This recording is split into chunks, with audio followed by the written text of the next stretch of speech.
किसी ने एक आदमी से कहा, एक नामवर जो है एजुकेशनिस्ट है, उनसे कहा कि भाई हम हिंदुस्तान में रहते हैं तो हमें कभी कभी ऐसा महसूस होता है कि हमारे साथ जो है बायसनेस हो रहा है, हम कहीं पे जाते हैं तो हमको जो है रिजेक्ट कर दिया जाता है। तो उन्होंने अच्छी मिसाल दी कि देखो आप शाहीन के जैसा बनो। शाहीन क्या करता है कि शाहीन का अप्रोच, जो परिंदा होता है, फैल्कॉन जो होता है, उसका अप्रोच और जो दूसरे परिंदे होते हैं उनका अप्रोच उन्होंने बतलाया कि जो दूसरे परिंदे होते हैं, जब बादल से पानी बरसता है तो आप क्या करते हैं पानी से बचने के लिए? हम एक कॉमन अप्रोच हमारा है कि हम कोई शेल्टर को तलाश करते हैं, हम एक ऐसी जगह को तलाश करते हैं जहां पे पानी नहीं आता है, क्योंकि हमारी पहुंच यही है।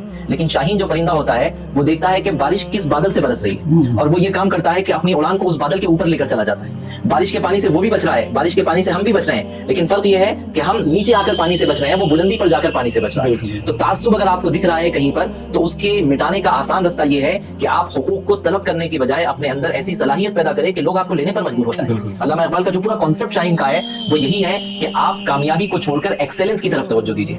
आप जब अपनी फील्ड में एक्सेल करेंगे तो फिर लोगों के पास आपके अलावा कोई और चॉइस नहीं रहेगी। अच्छा, माँ बाप का भी यही हाल है, जबकि उलमा ये कहते हैं कि जब आप अपने वालिद या वालदा के सामने बैठे हों और अगर उस वक्त आप फोन इस्तेमाल कर रहे हैं और वो इंतहाई जरूरी नहीं है, वालिदैन से रिलेटेड नहीं है, तो ये चीज भी नाफरमानी में आती है।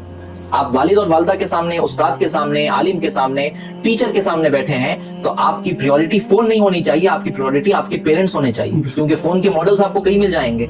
आईफोन 17 आया तो उसके फौरन बाद प्रो आ जाएगा, 18 आ जाएगा, 19 आ जाएगा, लेकिन बाप एक बार कब्र में चला गया, वापस नहीं आएगा। माँ एक बार बिछड़ गई, आप कहाँ पे माँ को तलाश करेंगे? फोन तो बहुत ले लेंगे, ईएमआई पर ले लेंगे, कर्जा करके ले लेंगे, चोरी करके ले लेंगे, लेकिन क्या माँ बाप को चुराया जा सकता है? माँ बाप को ईएमआई पर लाया जा सकता है? माँ बाप को कब्र से जिंदा किया जा सकता है? कोई मुतबादिल नहीं, कोई मुतबादिल उसका नहीं।